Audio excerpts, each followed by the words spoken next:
You're listening to Inside the Mines with Dante Marsh and Ryan Hyde, a podcast about life, lessons, and whatever the hell else they want to talk about.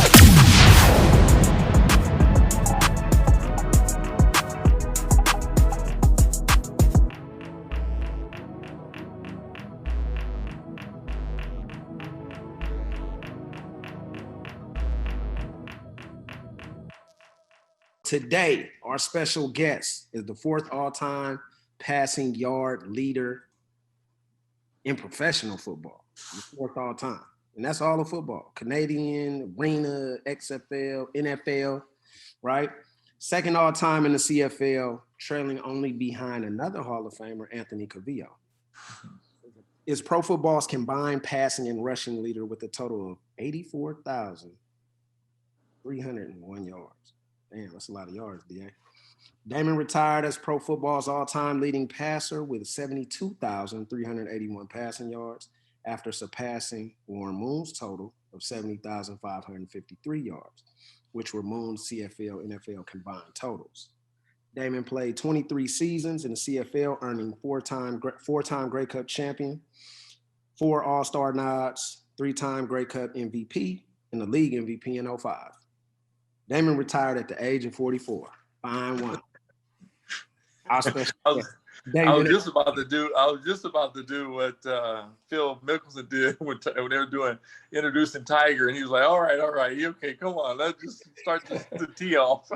Man, we got to tell the people, man. You know they got to know. So real quick, you were a fixture in the Canadian Football League. I know once I got up there. You know, a lot of people here back home know about your brother. You right up there with him now, and that's you know, these are things that people need to know because a lot of people, me and you talked about this before, they don't do their research. Right. The game that they play, that they claim to love, and then you ask them about some stuff, and they be like, I don't know. So right. You were a hell of a baseball player. You're from San Diego, California. A lot of people don't know. It's a lot of talent come out of San Diego. Yes. One of my former college teammates and big bros, Michael Pittman. Yeah. Ricky Williams. Yeah. Reggie Bush, et cetera, et cetera. So let's get into it like this. Tell the people the beginnings of Damon Allen's career. Let's go back to San Diego. Let's pop it off right there. Yes, absolutely. You know, it's amazing that what really helps is my father. You know, we call my father Red, and he's a sports fanatic, right? And I remember days on Sunday, you know, afternoon, we have to go to church, but you know, we would do everything possible, like, you know, hide our best Sunday suits, shoes, so we didn't have to go to church because our more popular team that's playing that day, whether it's, you know, my team was the Pittsburgh Steelers.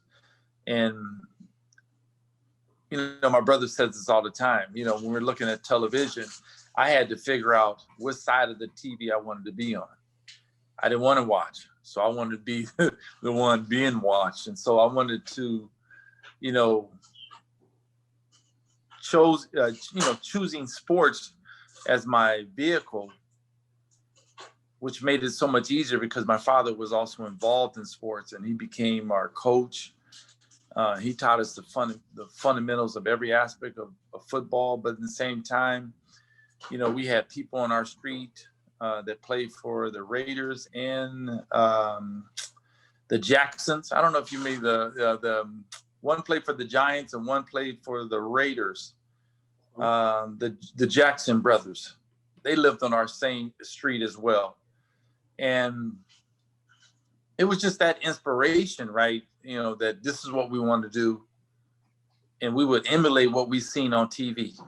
And the fact that my father had the football gear and we had the baseball gear, we used to always like watch television, then simulate what we seen on TV and do it in our backyard. If we seen the Major League Baseball play their All-Star game, we would put on our uniforms, but it would be aluminum can baseball. And it's those kind of things. If we seen, you know, on a Sunday afternoon and, you know, game being played in the mud, We would water down our field because we had floodlights in our backyard. So we can be out there all night playing. And we put on our gear and we play tackle, mud, football. And so, back then, your participation is outside playing. And that's how we started the desire, want to play sports. But it was this family that actually got us involved in sports because they used to walk by our house every day and they had a baseball uniform on or they had a football uniform on, and their names are the Kirkendogs. And they would say, hey, we would say, Dad, where you guys play at? We play at Encano Football League or Encano Baseball or VP Pop Warner. And then that's when it started for us. So, we wanted to start joining these programs. That's similar to how I kind of got in it too. Mm-hmm. I know you my OG. I'm only 41, but same thing. Born in the end of the 70s, right? Growing up during the 80s and 90s, and that's how it happened. We had Parks and Rec. That's right. I started playing baseball, shortstop, basketball, point guard, and then flag. And some of my friends started telling me when I was around in the fourth grade, yo, Dante, man, sign up, come play, Little League football, right, with pads and a helmet. And I'm like, give me the information because I keep telling my daddy and he don't know and I don't know. And it's just like nobody knew. So when I finally, got all the information back then, it was $60 to play. You got your uniform and everything. It was real cheap back then, right? Right. Like 89. So I can definitely relate. That's you being in Southern in Northern California, it's so far apart, but it's the same shit, right? So yeah, and we all played outside, and I'm a younger guy. I want to play with the teenagers when I was 10, 11, 12. So that's the competition and the drive and the desire to want to be popular and being able to do things at the older. Right, absolutely. And I wasn't the biggest guy, but I was, ultra competitive. And, and that had a lot to do with it because, you're playing with your older brothers and, how competitive they were. And then at the same time, it's amazing that you start to learn, right? My father's very competitive. And, we're playing baseball at Dante and we had a pretty good baseball team. But we would bring guys on, back in the day when you have your tryouts. Mm-hmm. And you get picked by all these coaches. And so we were smart. We say, okay, I'm going to bring my friend on and we tell him to mess up. Mm-hmm. Look terrible. look awful. And then and my father would pick him up because my father would say, hey, this guy can really play, but he's going to look bad today, right? Mm-hmm. And they were wondering, why Red picking all these guys who can't play? But then, we end up having an all-star team. Right. So even back then, we was negotiating, trying to get a good squad. I'm 10, 11 years old, man, because you always want to have your friends that can play and, you want them on your team. So that's the kind of negotiation and the kind of competitive we wanted to be on a good team and have good players around us. We had the same thing growing up for me. I mean, we had Parks and Rec stuff here as well. I played, soccer, baseball, softball, ice hockey. I I didn't get ultra competitive and get to a point where you guys got to in your careers. But, we did the same kind of things here too. A lot of it though, some of it was pushed from my parents. They got me into soccer and I didn't want to play, but around here it rains a lot. You play soccer in the winter months and you're playing out there in the cold and the wet. And that got a bit challenging for me at times. But playing ice hockey, for me personally was a great experience. Practices, you're on the ice with a puck and a stick, you live in Canada, hockey's number one, you're playing Canada's game. It was an amazing experience for me, for sure. Dante, can you ice skate? Me? Yeah. I'm very athletic and I learn quick.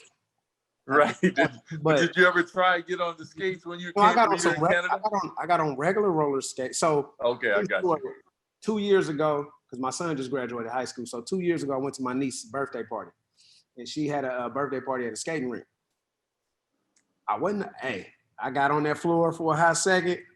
Then I got off them skates because I didn't want to fall and be embarrassed in front of all them people. So yeah, the older you get, the less adventurous, I might say. Right. to do backflips. I used to, be in the swings, jump out. But skating is becoming popular again, man. It's coming back. It's coming right, back. Man. I wish I could do all those dances on those skates, right? Man, roll bounce. Hey, I get bit. See, Dante, the older you get as well, the more likelihood of you breaking something if you fall, right? You wind up in the hospital. So, for me, I'm so active. Like I still feel like I'm 25, so I'm not really worried about breaking nothing. It's the embarrassment. Like even when I'm training these kids and these young men, I get out there. I'm out there in my cleats. Like, hey, let's go. All right, Dante. You and I said, yeah, okay, come on. I see you up and down. So, Dante, when you come up here and visit, we're going ice skating. We're going ice skating. Let's do it, but you can't record. You got to promise not to record. I won't record anything. If I do well, we could put it on all social media platforms, but I don't want to. Absolutely. So, Ryan, I'm going to ask you. Well, I'm not going to ask you. I'm going to say shout out to you for wearing that Van Halen tee. Because, just passed away. Shout out. Right. Shout out my co-host and colleague, Ryan, for wearing the Van Halen shirt. Thanks, Dante. I had to wear this one today. Coordinating. I see the Diamondback cap with the shirt. I see you.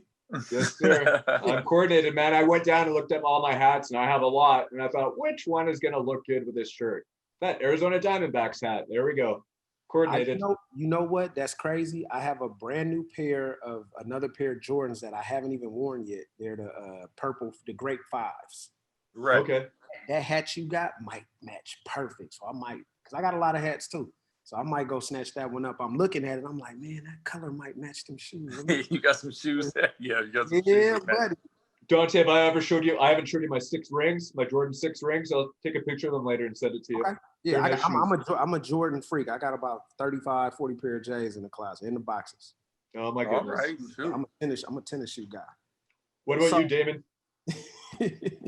I just have a couple of pair of tennis shoes. I'm the same way. I don't keep no Jordans, man. Hey, but I don't mind nice shoes, fresh shoes. I mean, I probably have more golf shoes than I have other shoes. But But you gotta have nice shoes on your feet, man. That's the start of everything. It is. So you're an avid golfer. Because I know you used to golf when we were all up there playing. And G-Roy and all them guys, they leave practice and go golfing. I just never got into it. So finally, I look good. Like, right. I look the part. Like I got my khakis up. I mean my khaki shorts, my polo. I look real good out there. Especially now because Jordan got golf shoes. Yeah. Man, I have my cigar now. I would never profess to be a great golfer. Went bought clubs, the whole nine. I mainly go because I get invited to a lot of these things for the cigars and the margaritas and the shit talking and all that. But now I will say this: once I get a few margaritas or whatever we drinking out there and smoking my cigar, I become a decent golfer. A ball striker? So you can. Man, I'd start getting contact with that ball more often than not. It's just in the beginning. It's like, man, the thing that's so crazy that some people might not know, you do not have to be athletic at all to play golf. It's not like an athletic. No, you don't.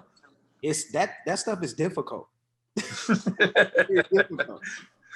I got respect. But there are fundamentals aspects of golf that you need to understand, like weight transfer, loading up, just like playing the game of football, and then or whether you're tackling, for example, to be able to put yourself in position to thrust forward and make the tackle and all those things. And so that's what makes it so it's easier for me is that's why you see a lot of quarterbacks that are pretty good or kickers, because we understand the weight transfer it takes to load up and then get to your friend's side and throw the football. And that golf swing is no different. Baseball's no different.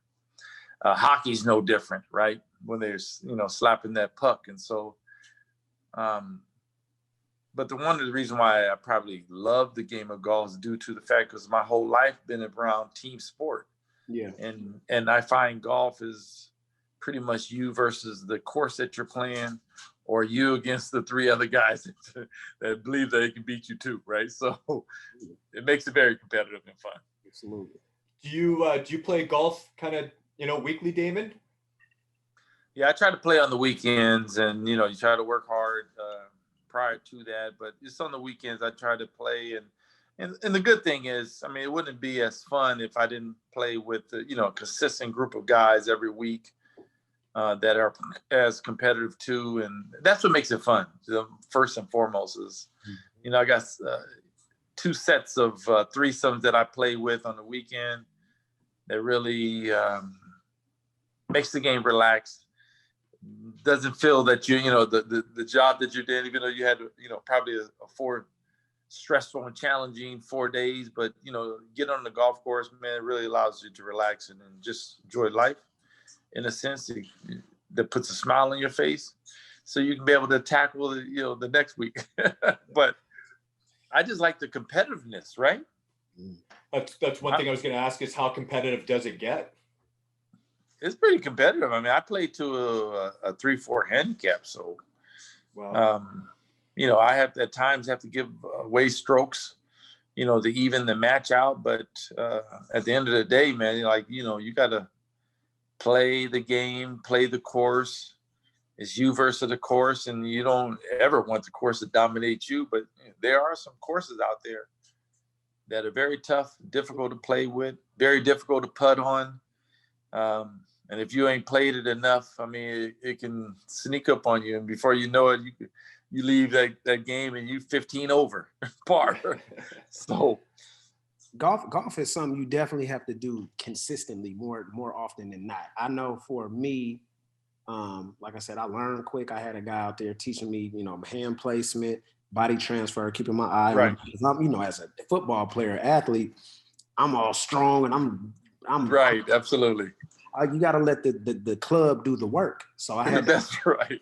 I had to understand that part. So then I went to Top Golf a couple times just to get used to swinging and hitting, and like I said, I have a lot of respect for guys who are at offers that can really do it at a high level, because I'm kind of there looking the part, hitting the ball here and there, but just the atmosphere, the ambiance, and like you said, the competitiveness, and then the shit talking and the camaraderie. Right. No, that's the next best thing. It's like I'm on the football field again, man, talking to these guys. Yeah. Yeah. So as Dante alluded to a little bit earlier, I happen to have my Van Halen t-shirt on today for good reason. This last week, the world lost a guitar-playing legend. Eddie Van Halen passed away. He was battling cancer for the last 10 years, and rest in peace, Eddie. He passed away. One of my biggest memories as a kid was probably playing street hockey. 5, 6, 7, 8 years old, with the older guys who'd bring out the ghetto blaster and be pounding Van Halen till all goodness hours of the night. Playing street hockey. I'll never forget those memories. Do you have any kind of musical memories like that in your life, Damon? No, absolutely. Like I said, growing up as a kid, when me and my brothers, when we go on a long road trip, man, I know my father really enjoyed jazz. I mean, one of his favorite artists was Bobby Blue Bland, and we would listen to him and Motown 20, Motown and many of those singers, from Marvin Gaye and who else? Back in those days, like even when we were small, Little Richard and the Four Tops and all these singers, R&B singers, but jazz was a big part of us growing up, and I think that's probably the reason why I'm so well-rounded when it comes to music and the types of music that I like, from jazz to R&B to gospel to even some rap too. Even growing up, I mean, I used to like Sting when he grew up, and when I first came to the CFL in Edmonton, I was playing Simply Red. I mean, pretty much the whole year that year, and and I don't even know if Dante know about Simply Red, but back then, they were jamming back then, boy. Simply Red. Yeah, I know who they are. Yeah. I have an old soul, so watch this.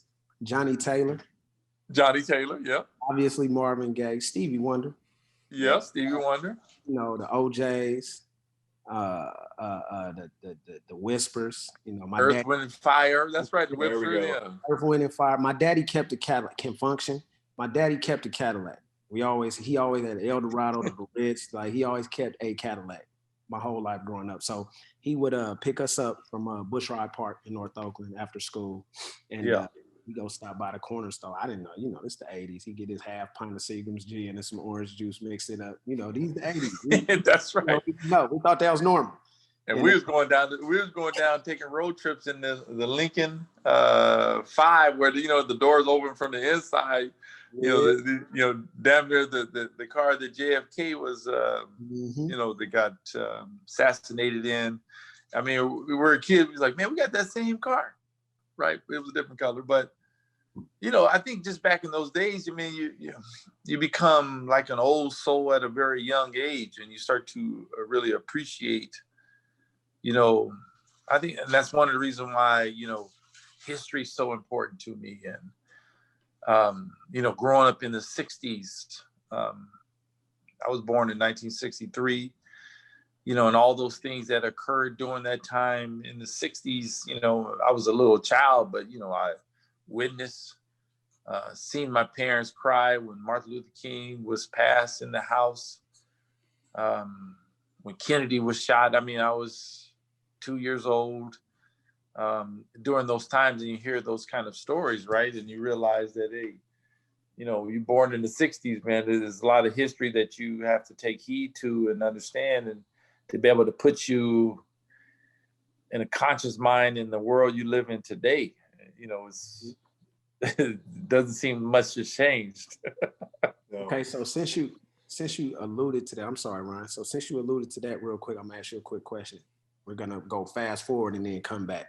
So right. Since you said that, one of the questions I wanted to ask you was, past high school, now college, right? Mm-hmm.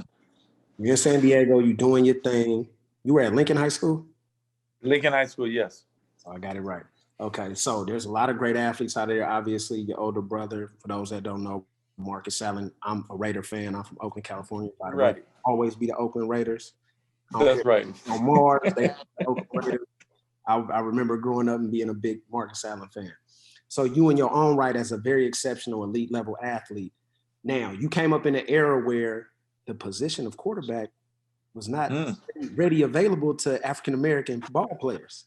So since you started talking about the 60s, the civil rights movement, let's segue into that. So how was it for you coming up in a time where Black quarterbacks had a stigma about them, not being smart enough, not being mentally equipped to play the most important position on the football field, right?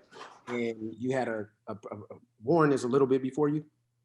Warren's before me, yes. Okay, so his whole trek from playing in the Pac-10 and then not getting that opportunity, and then choosing to go to the Canadian Football League and win all those Grey Cups with Edmonton, then finally getting his opportunity, right? Right.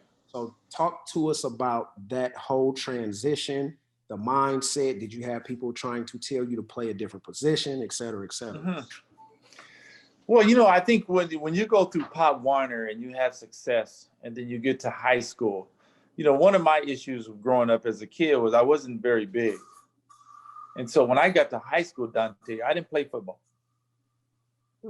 I didn't play my 10th grade football, but the passion that I have for the game was always there, because when I was at Lincoln, my first year at Lincoln, when I first seen those dudes, man, I was like, man, these dudes is big. I didn't even go off of football just because of that. because if I tell you how much I weighed when I came to professionally after 4 years of college, then you would start to question, well, how much did he weigh in high school? So when I came to high school, I didn't play my 10th grade year. But every day I used to see them sit on the grass and watch our varsity team practice every single day. There was a JV coach came to me. I'm on the grass. He says, hey, man, Damon, man, hey, we watch you in Pop Warner, and we know you can play this position. Hey, one of our quarterbacks got hurt when we got 5 games left in the JV. Why don't you come out and play those 5 games? He convinced me. So I went out there and played those 5 games, practiced with him 1 week, played the last 5 games. I threw 20 touchdowns in 5 games. Wow. The next year, I'm the starting varsity quarterback. We win CIF, go 12-0, win CIF. The next year, we go CIF again. And then before you know it, I got a scholarship to go to university to play football after 2 years. I didn't start feeling it, that kind of pressure, until I went to university. But even prior to that, I already knew the history. Yeah. Because remember I said I was a Pittsburgh Steelers fan? Was it Gilliam? Joe Gilliam was the first quarterback I ever seen, bro, that said, that's me. Yep. Because he was really thin. He wore high white socks. Mm-hmm. He could throw the ball like flick it, man. He wasn't very big, and so he's the one that like opened my eyes. Yeah. And then through Joe Gilliam, then you see James Harris and, you know, all these guys that look just like me, and then you're going through the process. So history has always been like really important to me. But then until you start to go through your own experience about, it didn't happen till, after I got out of college, everybody started saying that when I went to the NFL Combine, that's when you really started to feel it. It's like, hey, you're a great athlete. You can run, you can throw, but you know, we think you better suited to DB or receiver. And not saying I couldn't have played those things, but the fact that ever since I was 7 years old, I've been playing quarterback. Right. And so I've always had a notion of who I am, what position I will fight for. And I would always go against the grain with that. And not saying that I could have made that transfer, but I was like, I'm a quarterback. Mm-hmm. And my skill set shows that I can play the position smart enough to lead a team to championships. And that's how I really came to the Canadian Football League, because it was Warren Moon. During that time, I'm in university, that he was playing with the Edmonton Eskimos, and it was my brother's year when they striked in 1982. He was Rookie of the Year. They played 14 games, and then when they strike that year, NFL strike, they start showing CFL games. So it reconnected me with Warren Moon to see where he was. Gotcha. Because prior for that, I seen him play in the Rose Bowl. His brother playing the Rose Bowl. I even seen Steve. Who was that? Steve, the quarterback guru. When I was at Cal State Fullerton, he was at San Jose. Steve Clarkson. Steve Clarkson. Okay. I was at Fullerton my freshman year, and he was ripping up the PCAA, bro. And I was like, man, who's this brother right here? Not knowing down the road, it's the same Steve Clarkson that, you know, didn't make it in the National Football League, but came to Saskatchewan, didn't make it in the CFL, and then next you know, he became a quarterback guru. So understanding all those things that those guys have went through, I was already prepared for it mentally. And so when everyone was telling me that, you know, we're going to switch your position in the National Football League, because even though I ran we was on grass, I ran 4.5 flat on grass. I had a 6 rated arm, 6 out of 6. I can make all the throws, but here's the kicker. I was only 160 pounds. Oh, man. So I didn't know. The NFL was always concerned if I can handle the physicality of the National Football League. Mm-hmm. So when I came out of college at 160 pounds, imagine what I weighed in high school. Man, I never knew that. So my first year in Edmonton, bro, 160 pounds, the socks wouldn't even stay on my feet. The socks would fall down my leg. My leg was so skinny, man. And wow. But the one thing I can always do is play the game. But I always dealt with, you know, in high school and growing up as a kid, self-doubt when it comes to my size. And so, and that very passion almost stopped me from playing football that 1 year. But then, like I said, you learn, right? And you realize that, hey, and that's one of the things, the message I have for young kids now, that is, don't worry about your size. Absolutely. You can make it. I say the same thing. You whatever you choose, whatever you aspire to do or become, right, you got to put everything you have Everything in it. and let the chips fall where they may. That's why my whole slogan is, how can they beat you if they cannot work you? It doesn't just. No, absolutely. I love that slogan too. Man, I got to send you a shirt too. You got to give me a Yeah, I got you. So it doesn't just pertain to an athlete. This cross every aspect of life. And that's why I love football so much, because it's the direct correlation to real life, because life is a game and it's so similar to football, right? With the adversity, the ebbs and flows, the peaks and valleys. So why did you choose to continue to pursue playing football when you could have had a very lucrative Major League Baseball career? Well, that's easy, because for me, being an athlete, competitor, it's all about playing. like in baseball, I was a middle reliever spot starter. So when you're a middle reliever, sometimes, you may go through a 3-game series and not participate at all. You may be up and down in the bullpen, but not even pitching any of the games. For me, it's always been about participating. Right. It's all, and that's what my pure joy is. Like, every day I'm lining up and participating in a sport. And the one thing I knew is, in baseball, I was a spot starter, middle reliever spot starter, but in football, I was the starting quarterback. Right. So every game I was playing there. And so that decision was really based on participation. I wasn't thinking about how much money you can make. It's just, hey, the joy that I have of playing the game of football and baseball.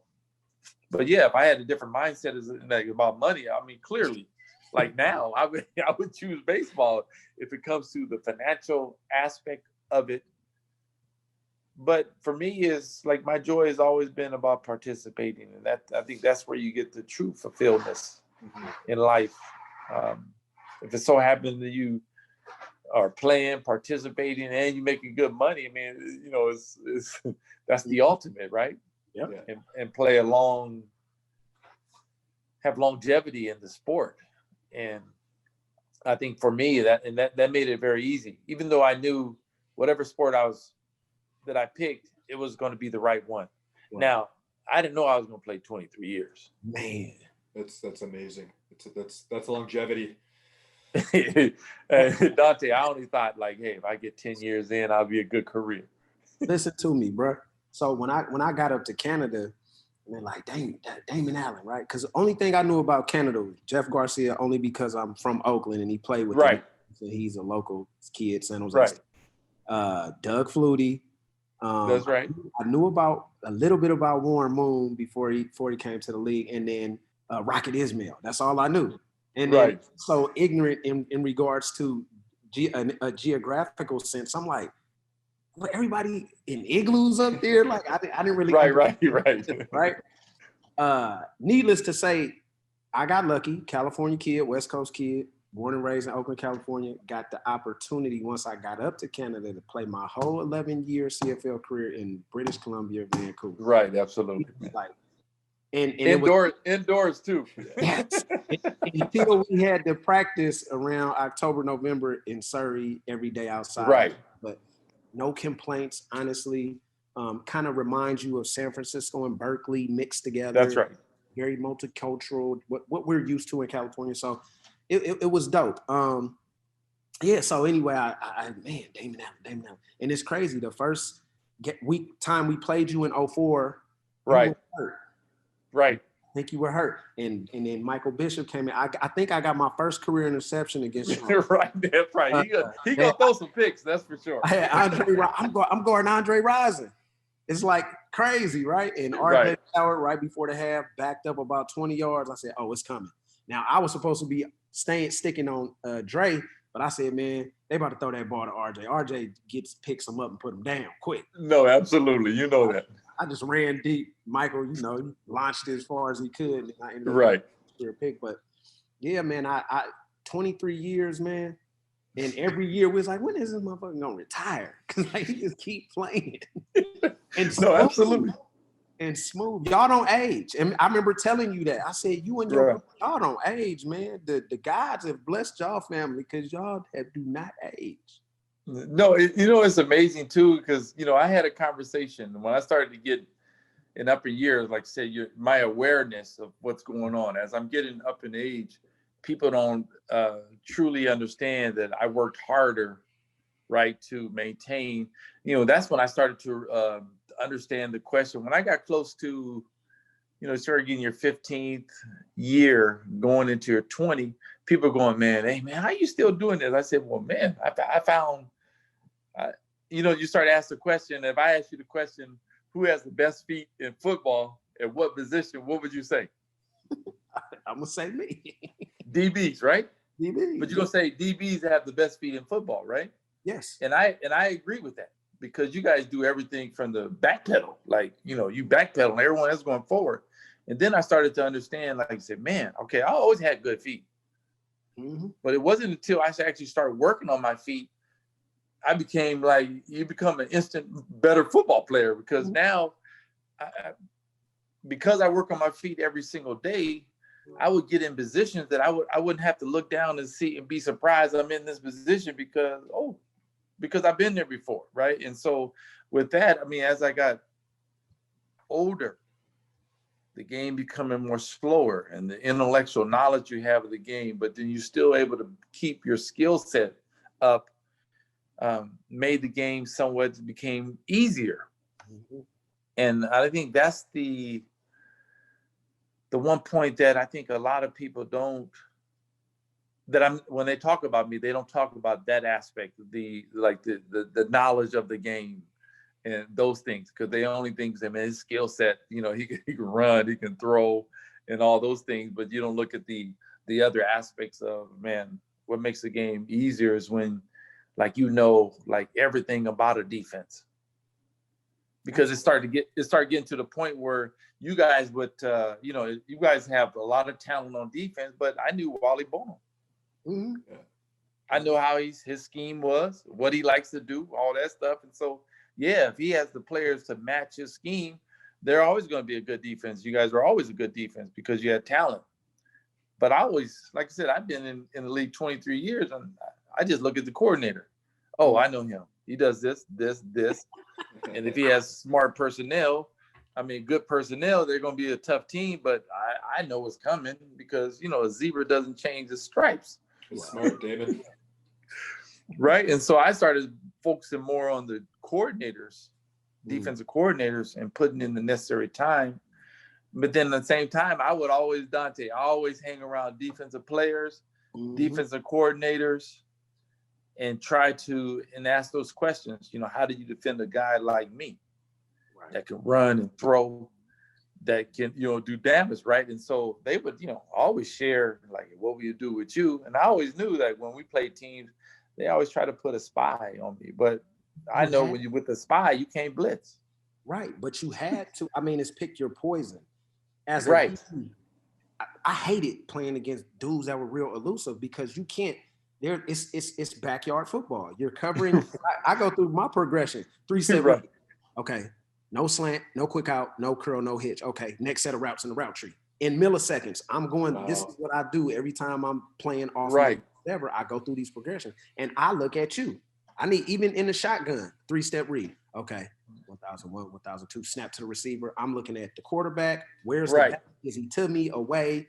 Is there a slot and a receiver? Is there a three? Is there a trips over here? You know what I mean? All that stuff. So I get it. And it's like, it's a chess game, but it's you give me keys, by down and distance, formation, personnel, and the spacing. No, absolutely. Right. Everyone has keys, and that's why you have to be detailed in the question I have for you, and I was talking to your host and everything about this is why I want to ask Dante, because we played you guys twice in the regular season. I didn't play both games really.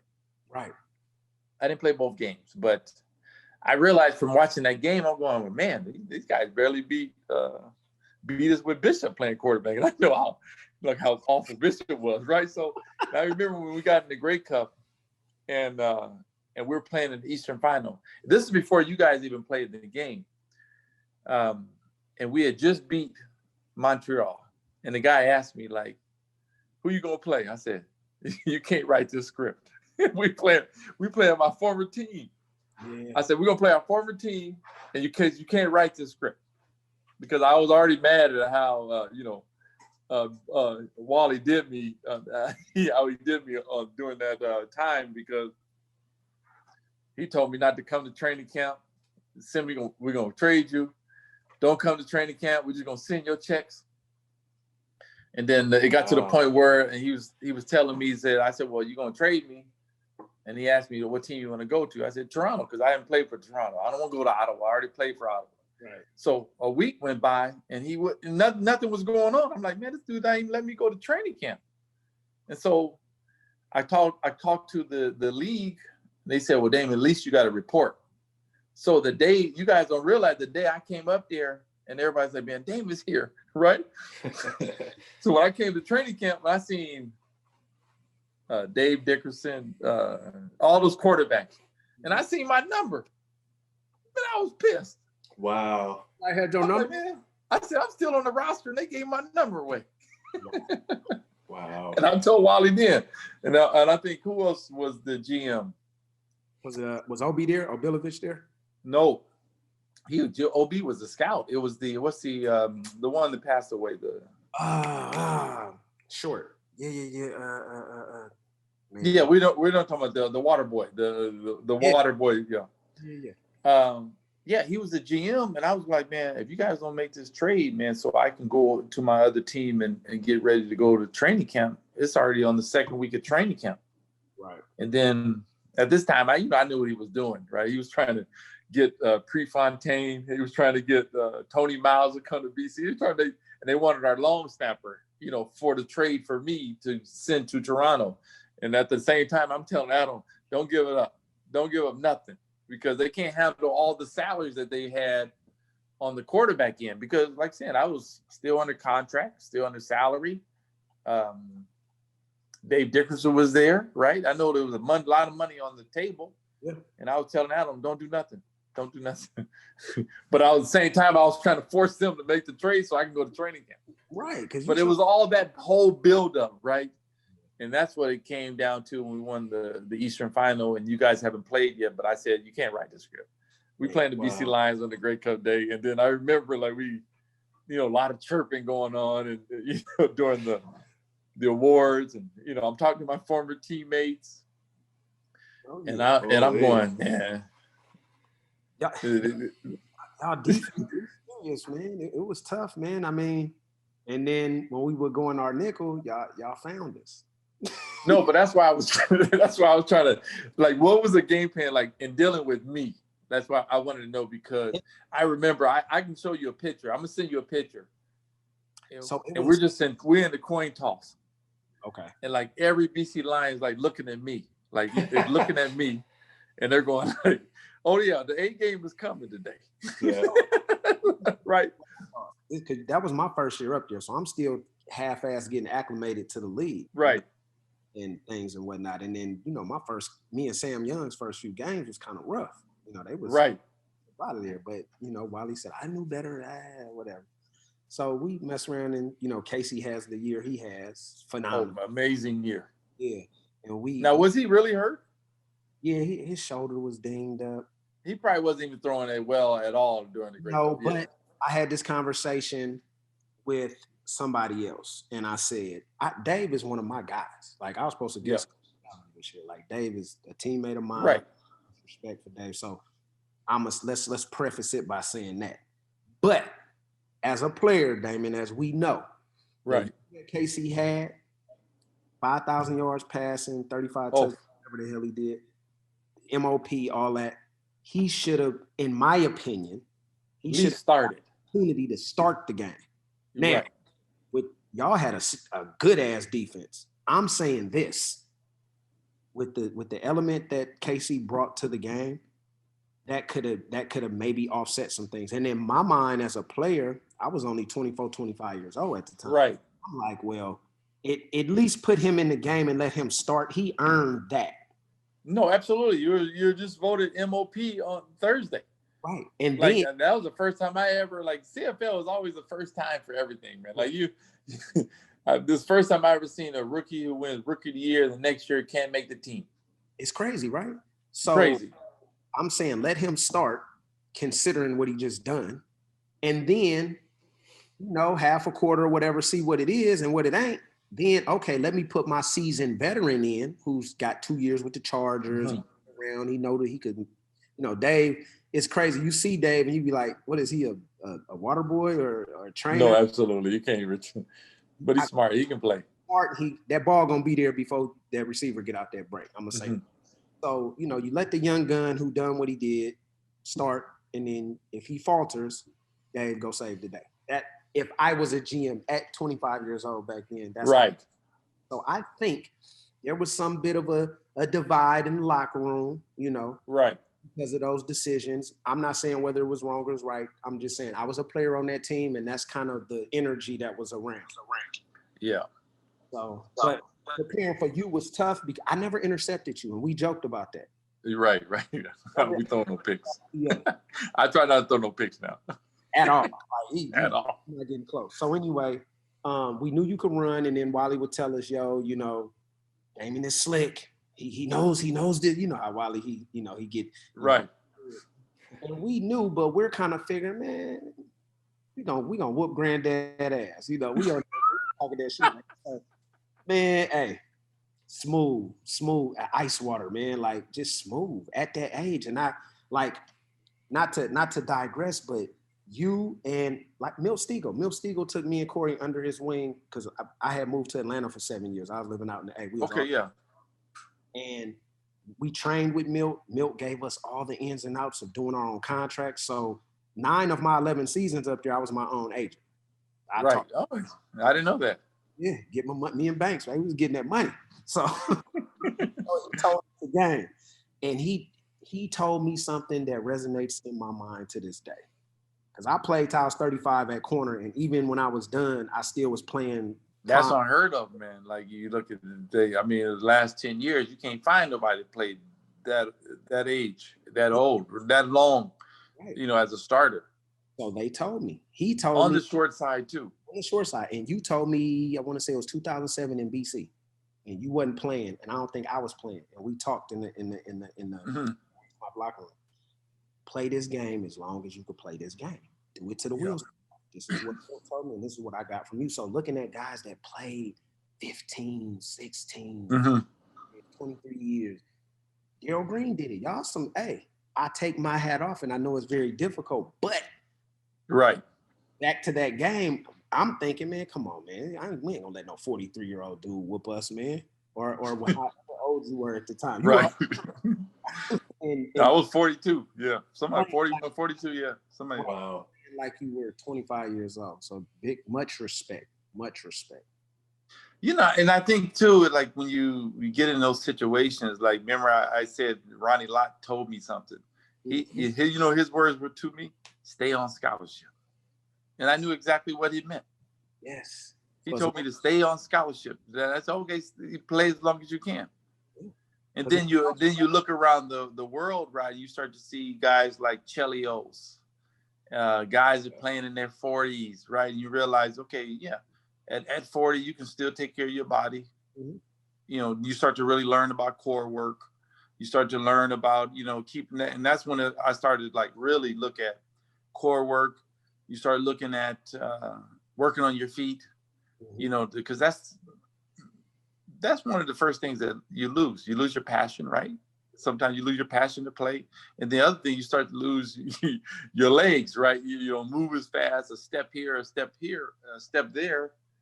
Then, those are signs that start to tell you that, your last, your years are coming down to a halt, right? And so that was the one thing, I always had passion. Even the last day I retired to, I could have played another couple of years with Saskatchewan, but I didn't want to move anymore right after that Toronto fiasco.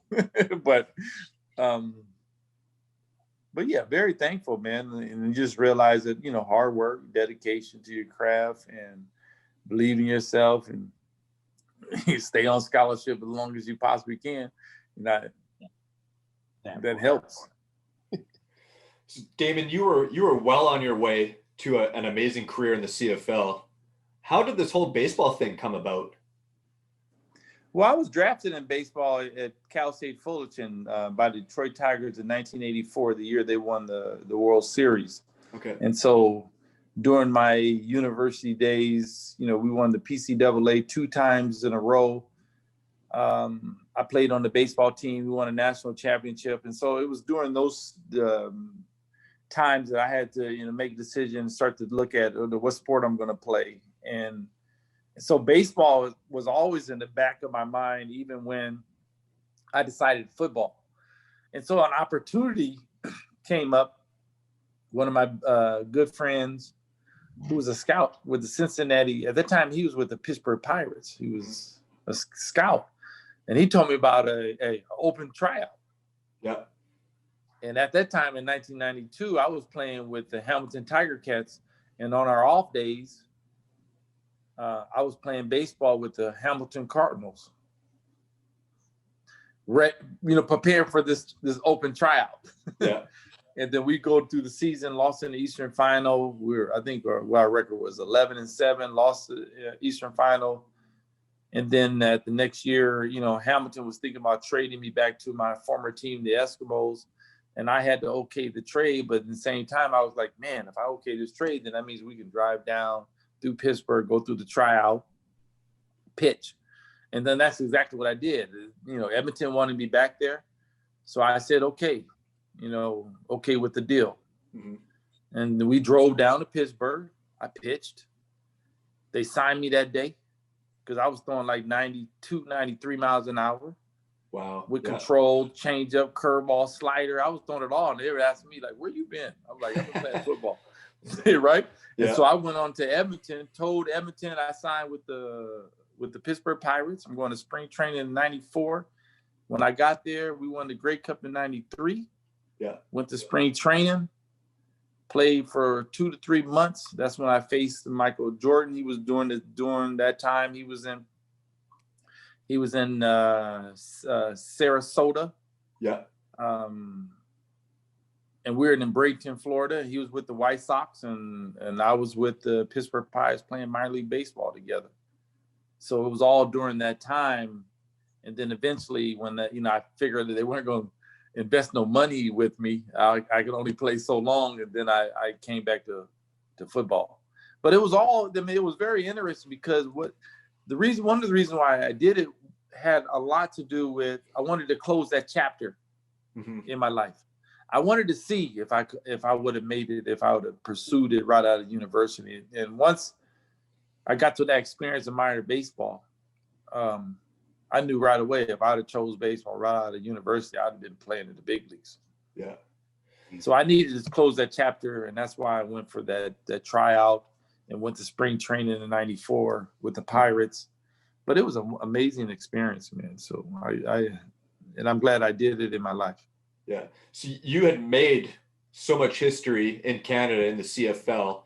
Michael Jordan playing, professional baseball is huge news. Nobody's ever going to forget that. How did you feel pitching to Michael Jordan back then? Like, well, I don't think Michael Jordan played in university and all those things. And, it was a dream of his when he was a kid, he played. But I mean, when I faced him, he's 6'7", didn't have the bat speed and all those things. And, and I actually was a baseball player. Mm-hmm. He was, fulfilling his, childhood dream. And it's one thing to, play at high school level, but it's another thing to play at university level. And so university level is almost like playing, AA ball. Yeah. So, like I said, I played all through university. And so in that sense, when I was facing him, I just realized that, okay, I'm facing the greatest basketball player ever. And I struck him out twice. And just the experience was an amazing experience because, there's a video that's out that shows that, the coach was telling me to, leave Michael Jordan alone, don't bother him. But we was like, man, come on, man. We know Mike because my brother was there. Spike Lee was there that day when we pitched. And it occurred when he got bumped down to AA. Okay. Because he was with the big league team, and then he went down to AA. So that's how I faced him. And at that time, I was with the AA team playing. and I was a starter. I was pitching every 5 days. And so I was doing well during the spring, but, the Pirates organization didn't have money to invest. Plus I was around 30 years old. And so they were fearful to invest in a 30-year-old. So eventually I came back to football. I have here something that took me about 3 or 4 years to get. I kept asking this man, Dante, I'm going to get it to you. I'm like, man, DA actually big time with me, man. But I did get it. Yeah, you got that. Now, hey, see, I had to wait for the sweet jersey because there's nobody's jersey that has that picture on the 9 that's not out there, right? And I still be trying to look for, like, who did that artist? I still be looking for that artist, man. I need to get that guy. Man, I finally got it too. I'm like, DA, man, come on, I got you, dog, I got you. So yeah, the question we wanted to ask you is like, why did you want it? Why did I want the jersey? The jersey, yes. Okay, this is the reason why I wanted the jersey. Because I already knew. See, a lot of people don't know that I'm like a sports junkie, like football. Right. Like I know my shit. So, people be like, oh, ask Marsh, he know. Yeah. Mel Blunt, 6'3", corner, 205 right. Still Curtin, I'm not supposed to know that. But remember, when we grew up, there was no cell phones, there was no internet, there was no YouTube. I had a beeper. So I could get cards. And that's how I would, get my information. I turn the card over and learn the cards. Deion Sanders, 6'1", 200, Fort Myers, Florida, So that's how I did it. Right. I already knew because I was a student at the game too. I already knew this is a Hall of Famer. I got to get this. Right. and no, on a serious note, all the guys I got an admiration for and respect. I got a Milt Stiegel, who is a real close friend of mine. Mm-hmm. I got his jersey. I got Omar Morgan's jersey. Oh, okay, Omar, yeah.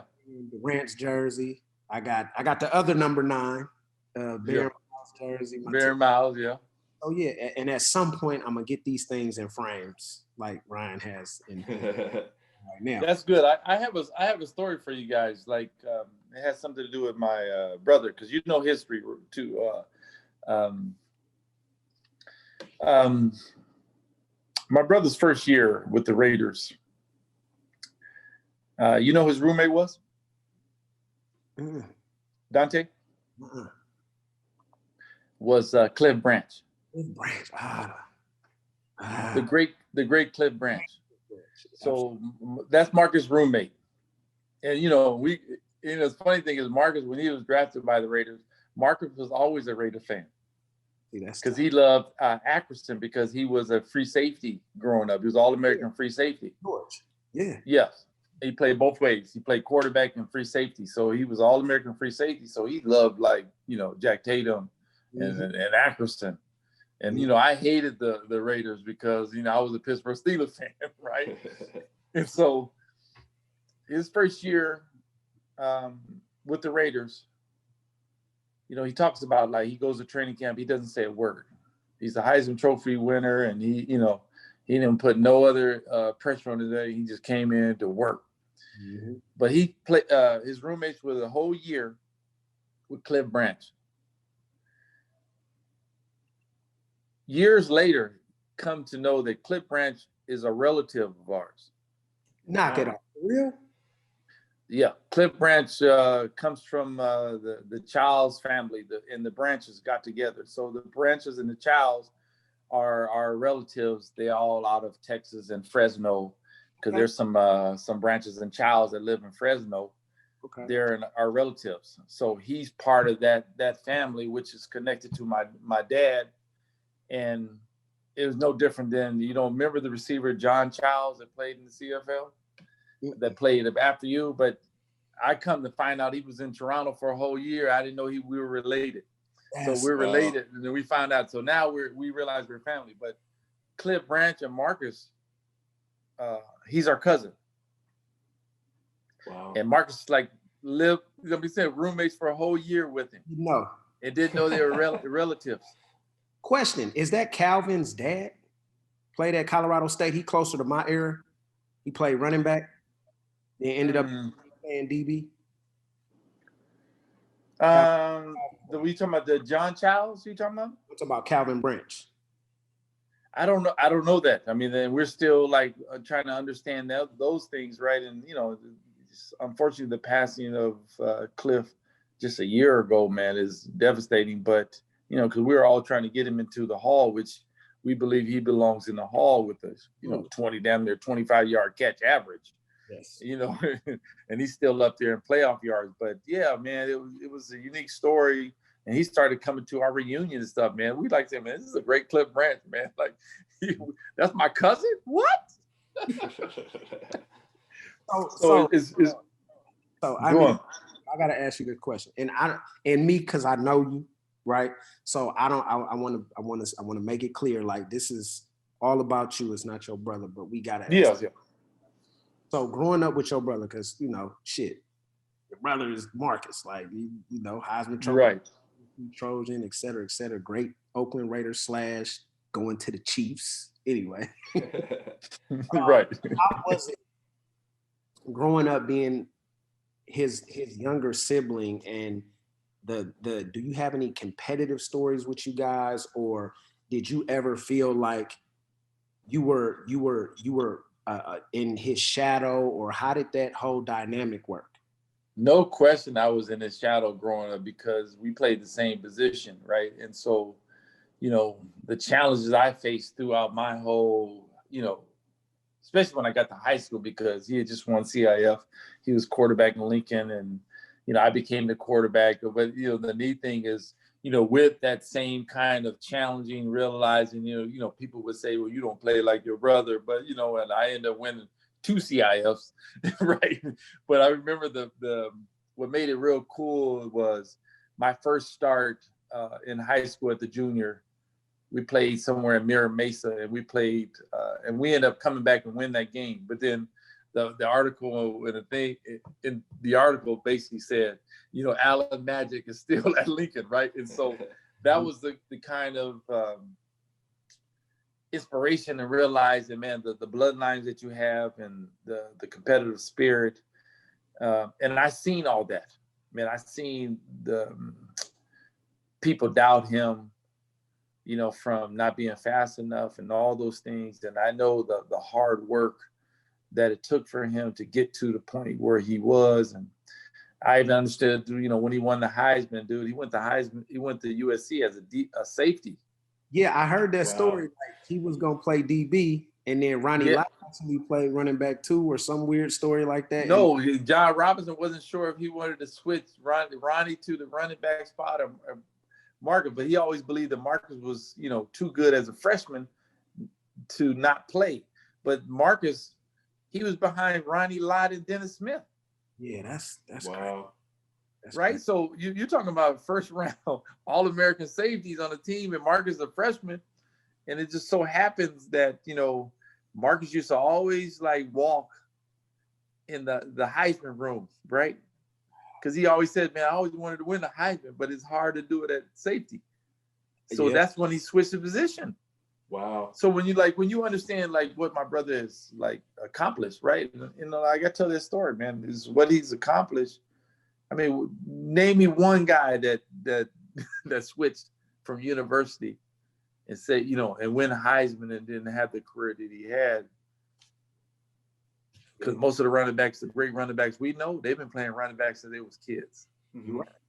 And they didn't have the there's only a handful of running backs who actually won that prestigious award to actually have the career. It translates. Barry Sanders. Right.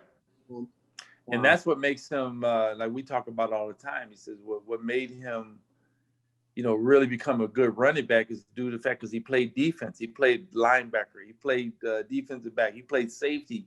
Like he knew like what he was looking at from the back of the tee. Like he knew coverages, blocking schemes and all those things because he played defense. That he had a better feel for short yardage and, and all those things and holes and gaps, where the weakness in this. And so, and he played quarterback. So he thought like a quarterback, but he was just, like he says, I'm an athlete that so happened can run the ball and catch the football. I'm an athlete back there. That's all I'm doing. Yeah, I was the opposite. I'm really a running back. You're a running back, and then you switched to DB. Yeah, like everybody who recruited me my senior year was like, we like you at running back, but you're gonna make your money playing DB, so go play DB. And I was like, I'm a running back. So crazy story. I go on to the spring game at Fresno State. I'm Right. recruiting class right after Jim Sweeney. So it's me, David Carr. We all came in together. Right. I'm watching the spring game and I see this big old number 4. Like he got 22-inch arms. Right. The shit is moving so fast. Like I was a pretty damn good high school running back. Right. Like, I had a couple offers at running back. And I'm thinking, I'm 5'10", 180. That's good size coming out of high school. I could do this. Man, I went and saw that spring game, DA. I was like, yeah, I'm gonna play DB because it was just so much faster. And right. Michael Pittman, man, he was a senior my freshman year. So he was at Fresno? Yeah, he went to Fresno. That squad, man. Shoot. He had some dudes come through there. So he was a senior my freshman year. And I talked to him to this day, man. He's one of the dudes that I got an opportunity to play with that he's a special individual. Even at 44 years old, he's still like together. Like Pitt was Black Superman. I'm an 18. Right. I ain't never seen that. And I got to see it up close and personal. But I say all that to say, yeah, man, me playing offense when I went to corner, because I played both ways in high school, but once I became a full-time DB, I'm like, when I tackle, because I wasn't just like a finesse dude. I tackle at the corner. I didn't have no problem doing that. Right. I know how the ball carriers set you up. They give you that little 1-2 and either dip on or to shake. Right. So it helped me. Right. No, absolutely. That experience, and like I said, when you're, you have intellectual football, like we always say, FBI, football intelligence. You constantly gathering information, right? And you're like a computer back there, right? And so, his ability to adjust from being a safety to now you the running back, and then, I didn't tell you this part. He said he was second in that year when he blocked for Charles White to the Heisman.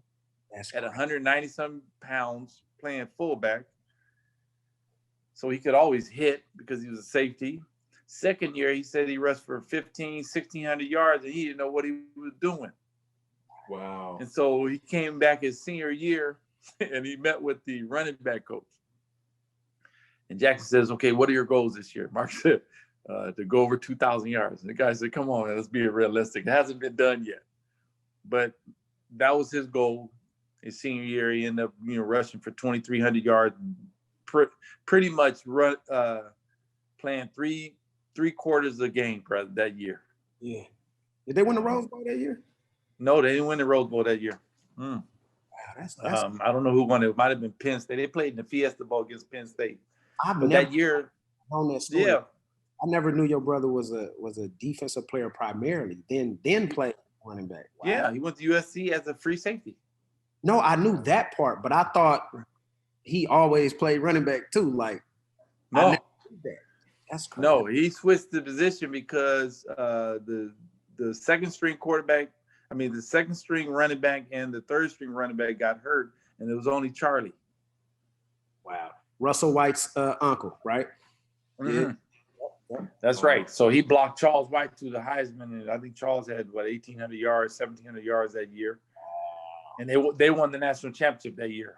The year Charles was tailback, and he's 109 pounds, bro, and blocking 240-pound linebackers, bro. Like you running the eye. The most impressive thing about your brother, because like I said, I was born a Raider fan. They didn't leave Oakland until I think I was 4.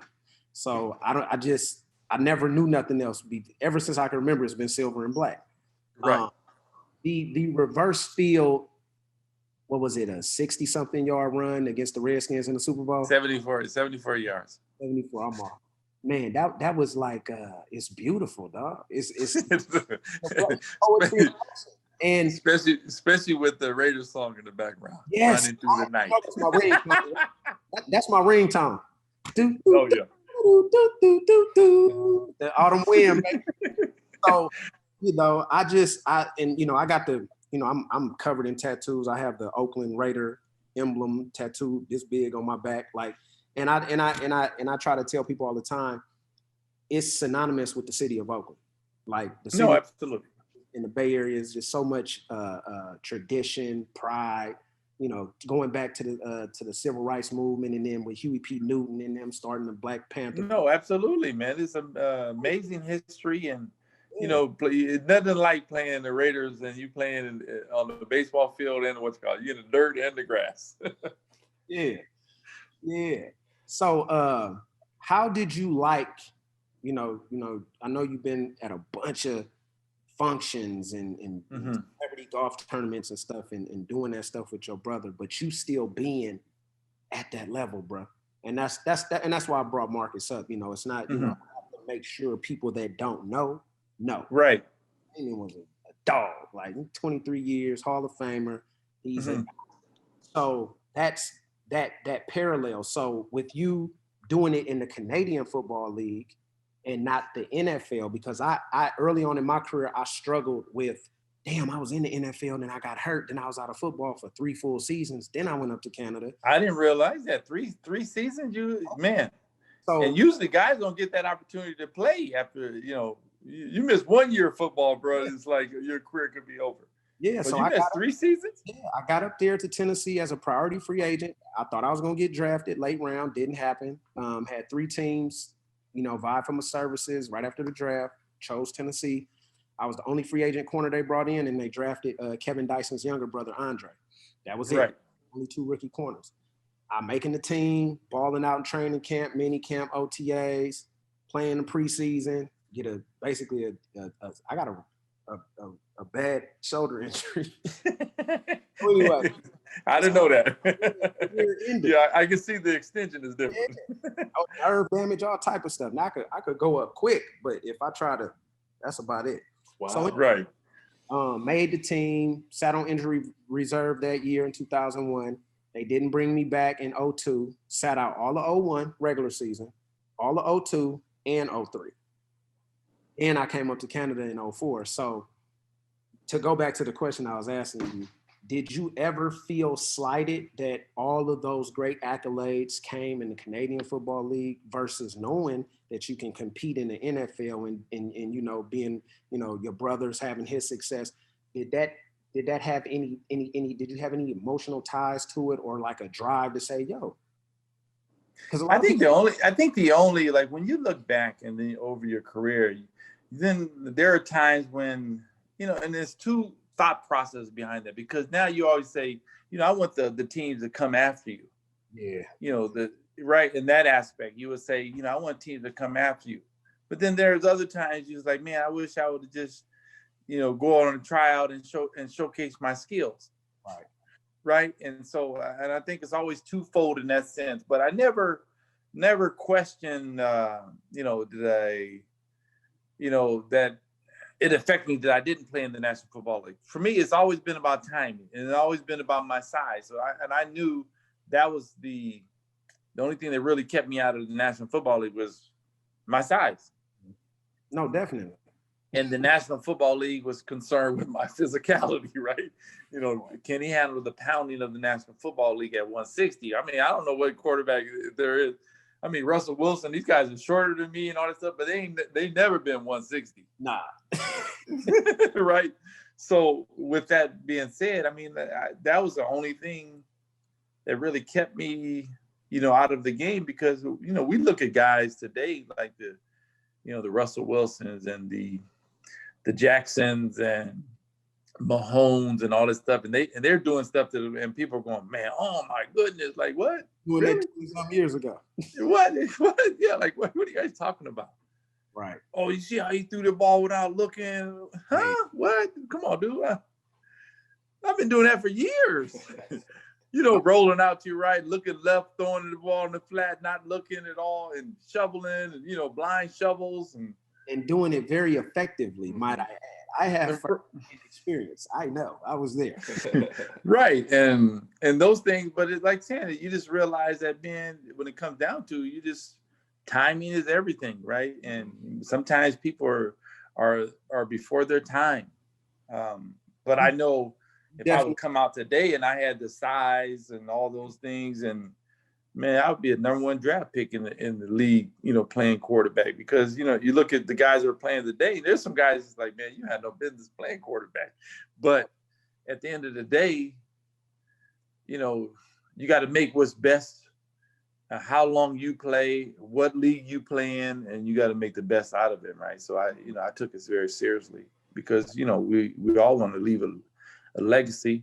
We all were playing that name behind your name, behind your jersey, right? Representing the Harold and Gwen Allen, representing my brothers, and everyone's associated with me, right? So I think in those things, I took very seriously. Right. I mean, obviously, 23 years in professional football, man, it's hard to get 5. No, absolutely. Yeah. Just around and got 12. So, I mean, it's tough. No, I mean, yeah, it's hard work nowadays, man. You start to think yourself as you continue to learn and gather information. You start to realize, man, you're a business in itself when you're playing professional football.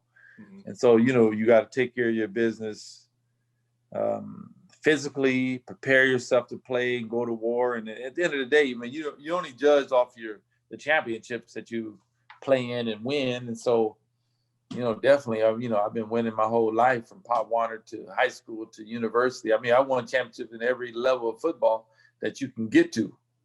Oh, and so I take pride in that, at 160 pounds. Yeah, no kidding. Of all your accolades, Damon, and we're talking about, Grey Cups, MVPs, Canadian Sports Hall of Fame, CFL Hall of Fame, which one of those accolades means the most to you? None of them are accolades. I think more so my durability and playing the game. I take a lot of pride in. But when I was when I went in the Canadian Sports Hall of Fame, I mean that just trumped my Hall of Fame in the Canadian Football League, because now you start to look at you're in the country's Hall of Fame, and that was a really big honor. That makes me smile, because it's when you realize there's only 600 people, it's only like 30 something football players. They're in the Sports Hall of Fame in the country, right? And it might be more than that. But when I counted, it was around 30 something football players that actually are in the Canada Sports Hall of Fame.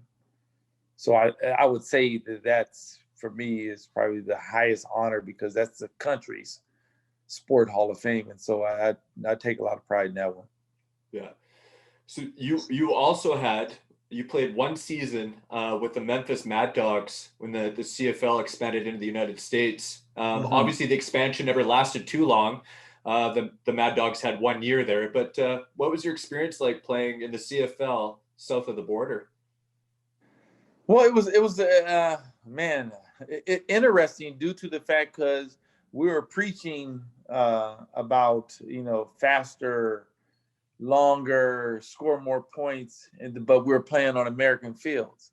Yeah, and so it never equated now.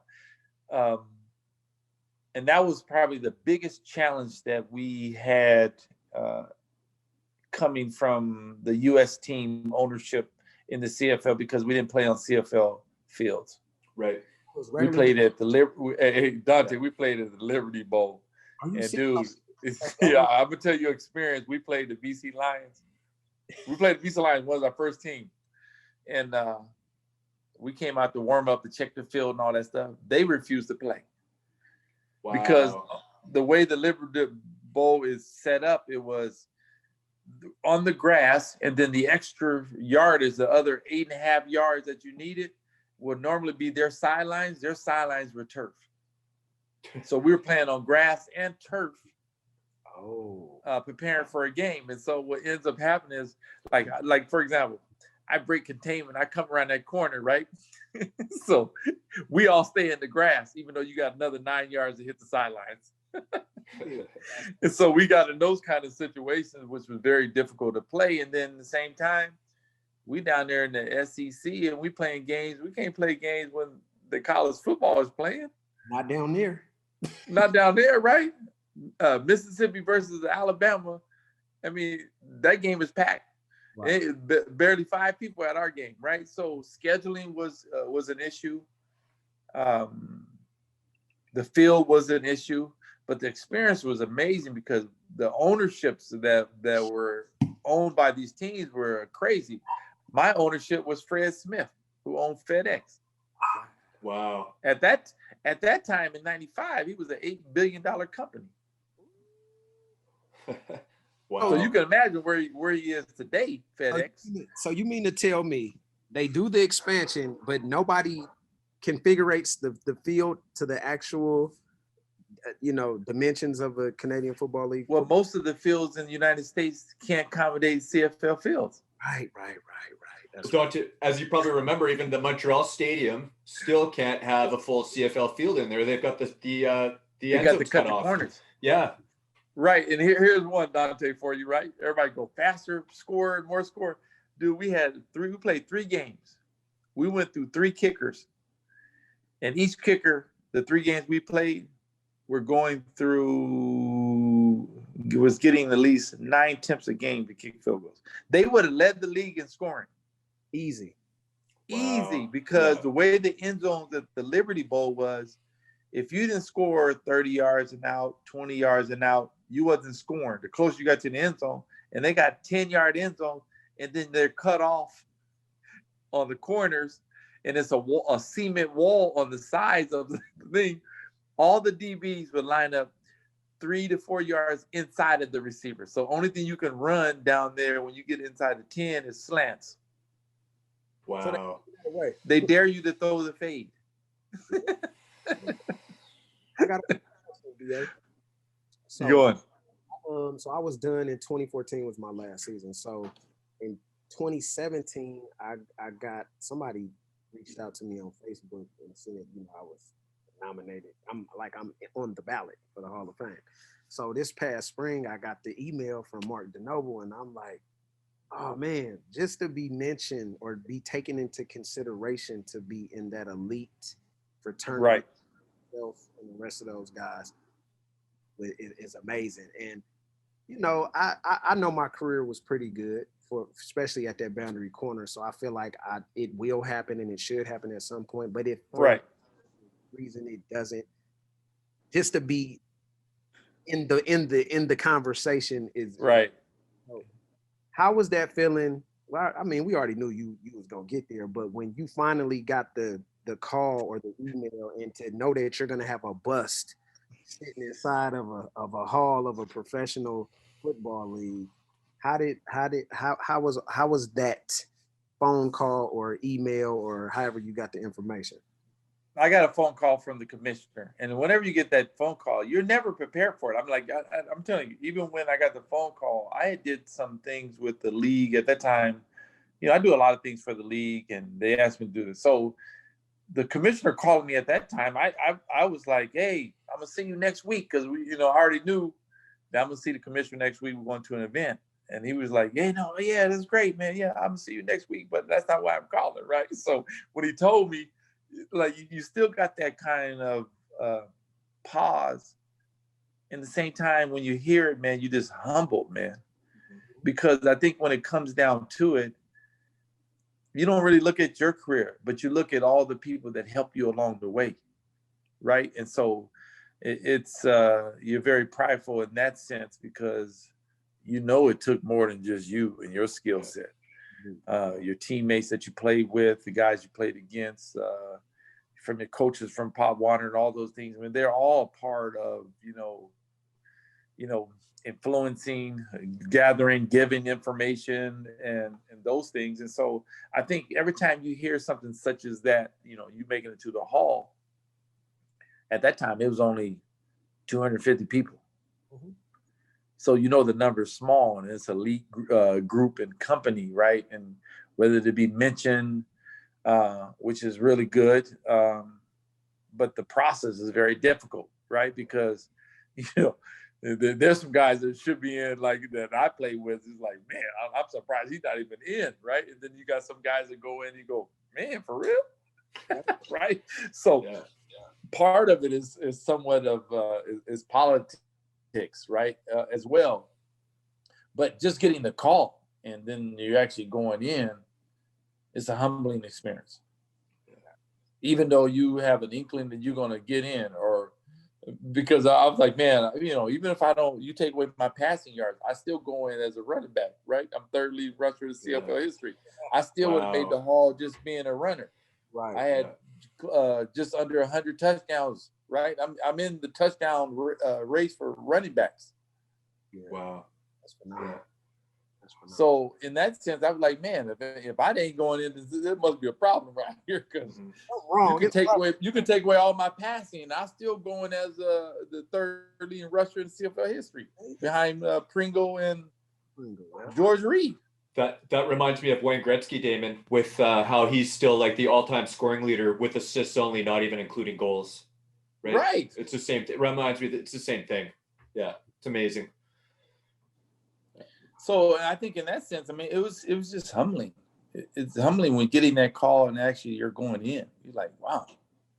It doesn't hit you or dawn on you, even though, because you realize that, man, you start thinking about all the people that help you along the way. I mean, that's what makes it so humbling, because for me, I'm always realized that, you don't do anything or get anywhere by yourself. Yeah. Well, like you're saying, as honoring as it is, and it's an individual thing, it was the team that helped you get there, right? Yes. Definitely. That team could be your family. A team could be a team of coaches that impart knowledge. It could be your football team, a variety of different things, man. Clearly the Most High God that gave you the talent and put you in situations where, he put you on teams where, the team is going to take care of you and all those things. And, just to experience it, because we've seen all the other experiences where guys, it's not always good for guys, and they had bad experience. But, I've been fortunate enough to be, guided and be a part of, organizations where owners believe that I can do it. Players I played with believe that, hey, this guy can win us a championship. And it was no different than when I went to Toronto that last year. Toronto believed that I can win them a championship and be a part of that piece that's missing. Mm-hmm. And, they took on the oldest quarterback at that time in the league. I mean, I'm 40 years old, 30 something years old at that time. And already played, 17, 18, 19 years. Yeah. And they made a trade for me. So I think in that sense, I still believe I had a lot in me. Mm-hmm. Even when I retired, I said I could have played the other 2 years. Man. Do you regret not playing those couple years, or? Like if Toronto would have wanted me to come back for a couple of years, I would have come and played, but they were trying to, Dante, I always say this all the time. There's two things that cause people to retire. One, you lose your passion, or you lose your skills. Then I added a third one. My third one was when they don't want you to play no more. I mean, that was the situation I got. They wanted me to move on. Right. But was going to pay you, but kind of like, hey, groom this guy. Like, that's kind of the deal. No, it wasn't even that. They wanted me to move out the way. So Bishop, shadow of me being there and Bishop, he couldn't do it because it was like, okay, because I was still better than him, right? So I'm sitting, we practicing and doing all these things, and they're like, man, we got to get him out of the way. Yeah. Because just the shadow of, who he is affecting Bishop. So they were trying to retire. Yeah, force. Hey, you need to retire, because this is when I realized that they were serious, because I got to, I told them I was going to retire. So they made the necessary arrangements to make sure the press conference and all that stuff. And prior to the press conference, about 3 or 4 days, I said, you know what? I'm not going to retire. Man, they almost lost their mind, man. I'm like, what? You're not going to retire? I was like, no, I think I'm going to play another year or two. They were like, no way, you can't do that. Like, yeah, I can. Because O'Shea said he wasn't going to retire. There's a lot of guys that said they're not retiring or not give you the satisfaction of retiring, right? Like Barry Bonds. Yeah. But then I was like, okay, look at them, man. They really want me to do this. You guys really want me to get out the way. Because at that time, what was that? I retired. They wanted me to leave in 2007. Yeah, so 7 was your last year. In 06, before I returned, Ken Austin wanted me to come to Saskatchewan. Right. That was the year they won the Grey Cup. Yeah. And he wanted me to come, but I ended up re-signing with Toronto because I told him I don't mind competing and winning the job. Like I said, the start of the season, I won the job. Mm-hmm. And so I started the first game against BC Lions. I think we were playing BC Lions. It was a close game. I got pulled at halftime. Dante, how many quarterbacks get pulled after being 13 for 15 to throw a touchdown, but you're losing because they blocked a punt and some other things. I don't know if you remember that game. Yeah, we didn't understand that. Like, why you right? So I'm out of the game by halftime. They bring in Bishop because they didn't want to start Bishop against you guys. Right. So the next week. So I'm figuring like, okay, I didn't play bad. I was 13 for 16. Threw a touchdown. So I'm thinking, okay, I'm playing the BC Lions. Next, I'm going to get another start. So I'm going to rip them up because they're playing with 222 new players. They came to me and told me, Bishop, we're going to start this week. So I think, okay, that was your guys' plan from day one.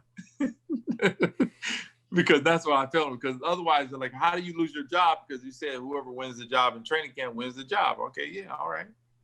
I knew you wanted him to play him. I didn't have no issue with that. I've been in a two quarterback system. When I first came to CFL with Dunnigan being the starter, I'm the backup. Yes. Oh, man. It got to the point where teams were going, you don't want to see their backup. Keep Dunnigan in the game, and he's an all-star. Wow. You don't want to see their backup. Their backup run better. Right. So I think in that situation, you start to understand the politics that go behind the sport. But, I'm a professional, man, on and off the field, right? And so I know, even though you made the decision to, not start me the second week of my last season, I'm going to be the best teammate possible and help Bishop along the way, right? And wait for my opportunity again, right? And so I think in those situations, man, I wasn't going to disrupt the team or be mad because I didn't, I'm not starting. I mean, my career has been full already, bro. Just sprinkling sprinkles on the top at that point. Just putting sprinkles. But, if you give me an opportunity to play, clearly, bro, we're in the situation that because we got in that situation in the Eastern Final against Winnipeg, and by halftime we had 2 first downs on offense. So when he wouldn't make the trade, he wouldn't make the switch. In halftime, they're all calling my name, like, Damon. We're playing Winnipeg. This is the Eastern Final. The stadium's like yelling, Damon, right? You don't make the deal. So I knew it was all from up top that we don't play him for no reason. No, because what if I come to the game and we pull that out? Who are you going to start in the Grey Cup? You have to start him in the Grey Cup. Yeah, right. So is that kind of situation? They were like, man, if he pulls this out and he goes to Grey Cup and wins the Grey Cup, this dude gonna play more years. So I think in that situation, they were like saying, we got to go you. And football's a young man's sport anyway. So, yeah. Of your 4 Grey Cup victories, do you have a favorite? They all have their unique story, yeah. And I appreciate every one of them that I played in. Even enjoyed the one that we lost. I got a chance to see some time in and play. But my favorite is the BC Lions because of the nature, what I went through that year before the trade to come to Toronto. What Wale was basically saying, my good years were behind me. All those things that help you motivate, right? Because I use everything to motivate me. So at the end of the day, that was the motivation I had when we, realized that we're going to play the BC Lions. I knew, like I was telling my boys, man, you just give me to the cup, bro. We're going to win it. Yeah. I always believe that. He was in the zone. I always believe, like, you give me to the cup, we're going to win it, bro. Yeah. And I believe in that philosophy. Defense wins championships. I just put often put people in the seats. Damon, I thought I read somewhere that you made a statement that you were willing to basically die on the field for a championship. Was that true? Man, that's the sport I chose. That's the life I chose.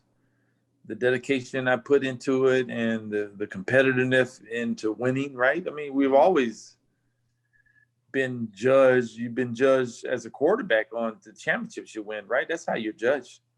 I mean, there's been great quarterbacks, but who they talk about? The two quarterbacks they talk about, Montana and Brady, don't they? Yeah. The winners. Right? Yeah. Marino was a great, amazing quarterback, but they don't talk about Marino. So was Jim Kelly. And Jim Kelly, right? They don't talk about those guys. They're good quarterbacks. And so for me, it's the same. That I can say that, when I talk to fans, if I ask them what I did my 12th year, game 10, they don't know, have a clue. But I ask them, what did I do in those Grey Cup games? They know that history.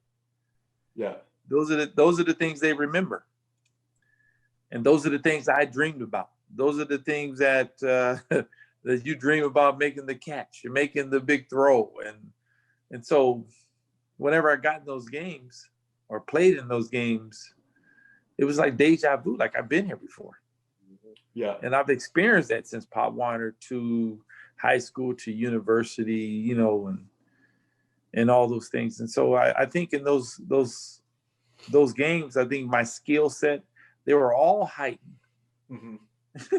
The instincts, the eyes, the running ability, the timing, all those things were heightened in those big games, because those are the things that really mean the most. Yeah. Those are the things that's what people remember. Yeah, 100%. So as we get closer to wrapping up the show, DA, I got 2 questions for you. All right. First one is going to be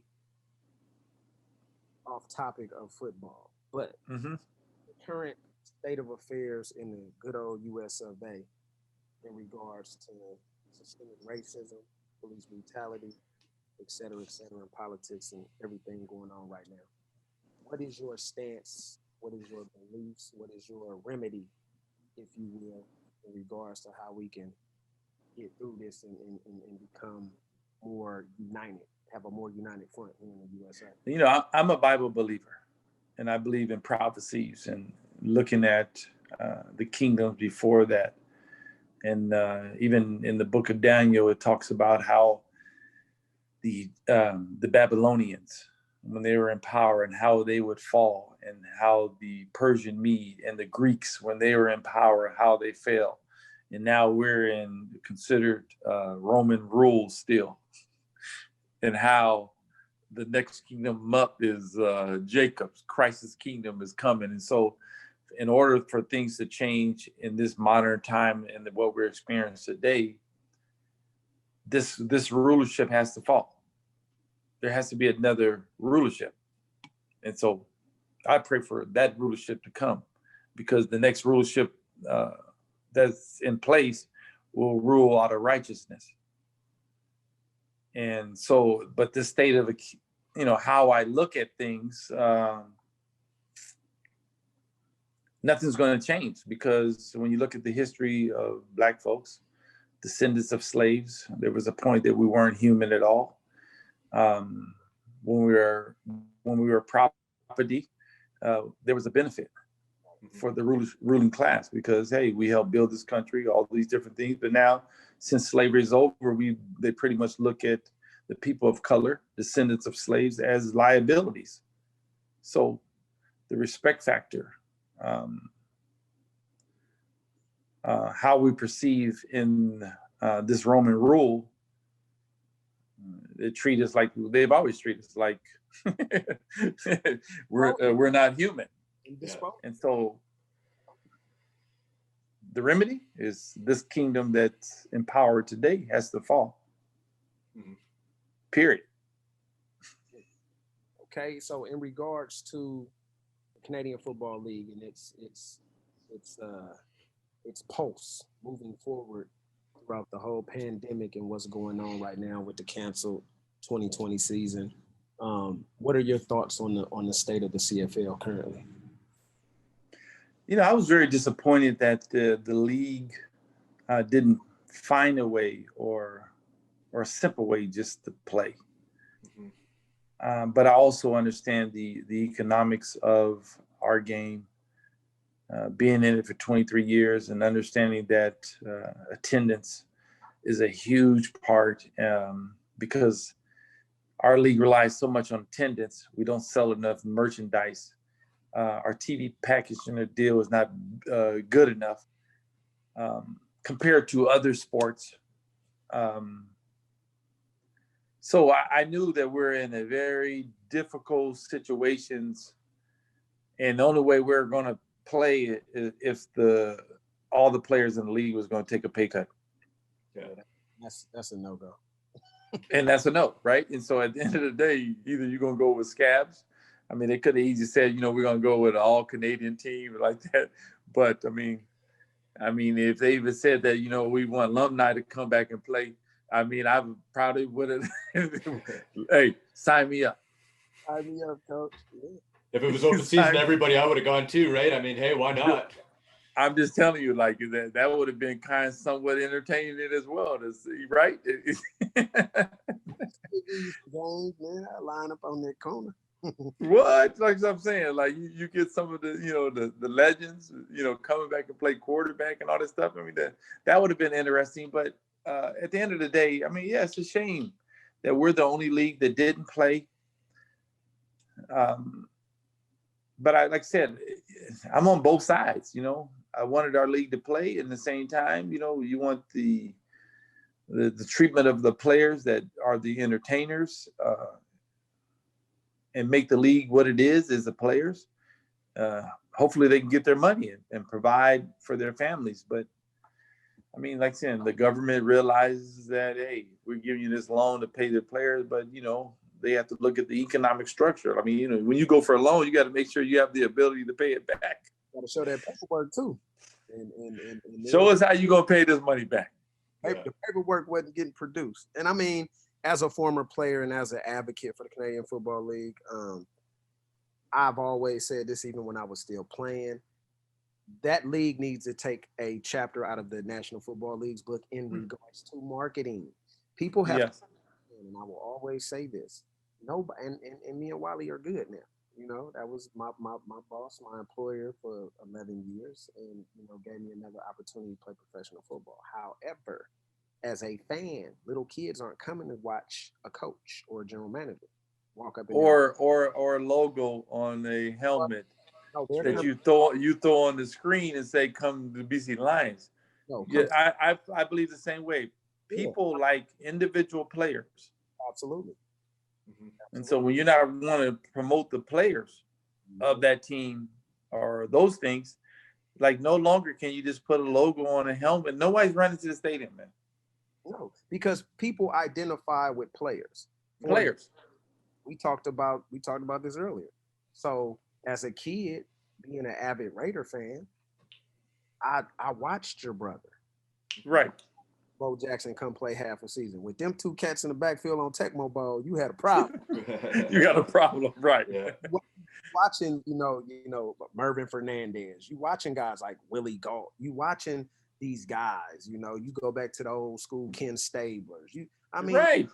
And so on. In the Bolitnikovs and going on and on.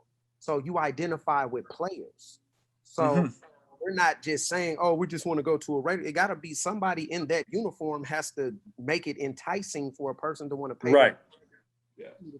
So, in your prime, because I played against you as an older player and you were still damn in your prime. Like, what you brought to the table, I pay money to see that performance by Damon Allen. Right. I pay money to see Dante Marsh and Corey Banks hold down that boundary side of the football field. You guys handle that. Oh, you guys hold that down too, boy. Shoot. That's what they're paying for, and I truly believe if people start to, and I know this is true too, DA. They pick and choose who they want to market. We got to stop doing that. No, absolutely. CFL needs to take, let the NFL, like my 1 year in the NFL, I got a 1 credited season.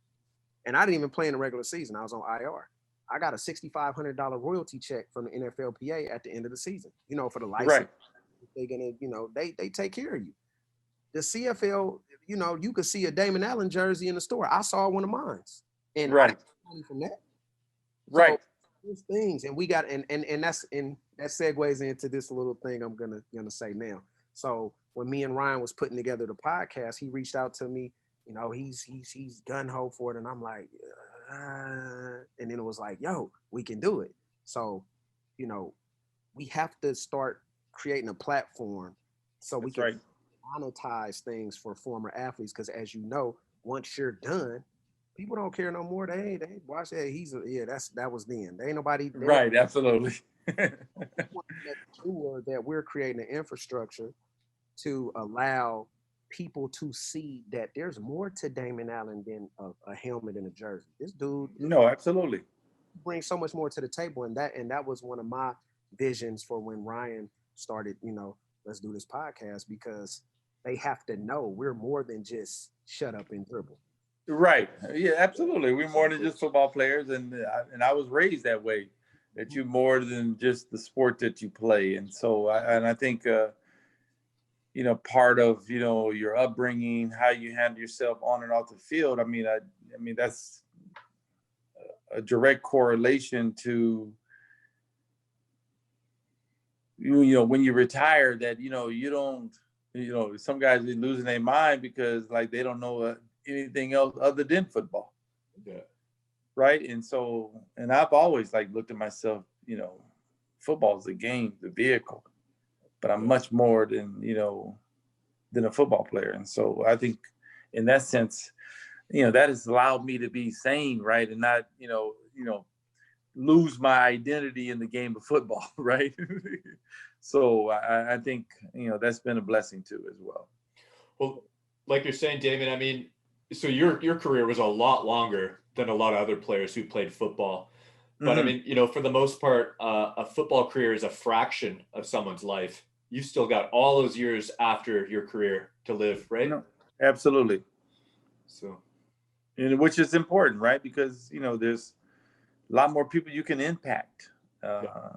Beyond even though I've gotten a little bit of coaching, and because I think I have a desire to become a coach and those things, and making the necessary steps to move in that direction. But you can tell the passion, around the game of football, the strategies and all this stuff. I mean, I really still enjoy and look at even in the NFL, when you watch the Kansas City Chiefs play, man, they don't look like a CFL team. I don't know what team do, but they're very creative, right, in how they go about running their offense.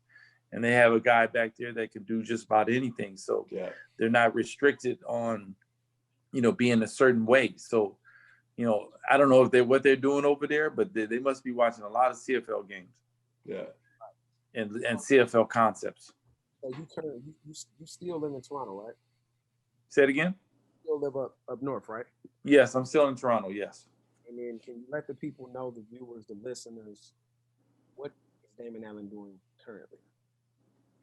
Currently, I'm a strategist, offensive strategist for Matrix Football, which is a football program. So we're actually teaching the game of football from the foundational side, and teaching young high school, or even now we're in the youth era, because we're also a part of the UA Flag League, and so we out here recruiting young kids for our program. But I think in a sense, I'm an offensive consultant as well when it comes to the high school level, the university level, and I think that's all the learning aspect of one day want to be an offensive coordinator. So I'm learning those little small aspects of putting offensive programs together, putting strategies together, have a really good feel for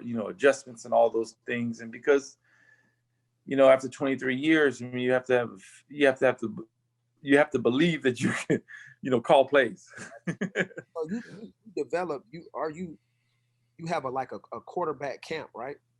Yes, I do have a quarterback academy. So I do train quarterbacks within my academy, but within my academy, we have a football program. So, and like one of the things that we created, we know there's 7-on-7 out there, right? The concept of 7-on-7. Well, this year we created, because high school kids are not playing football here in Canada, we created District 9. So what we did with 7-on-7 is expanded. We expanded 7-on-7 to District 9. We added linemen, Nice. D linemen and O linemen to create a better experience for the quarterback, pocket presence, but 7-on-7 concept. So we've started our second week. We got a 5-week tournament play with 4 teams, and man, it's been amazing what has occurred, because 7-on-7 always leaves out the offensive lineman and D lineman. Big boys. The big boys. So we added 3. You got a center and 2 tackles or 2 guards, and you have D lineman. And so we created an experience that a quarterback would have a realistic experience of being in the pocket and throwing instead of being from the tee. Nice. That's awesome.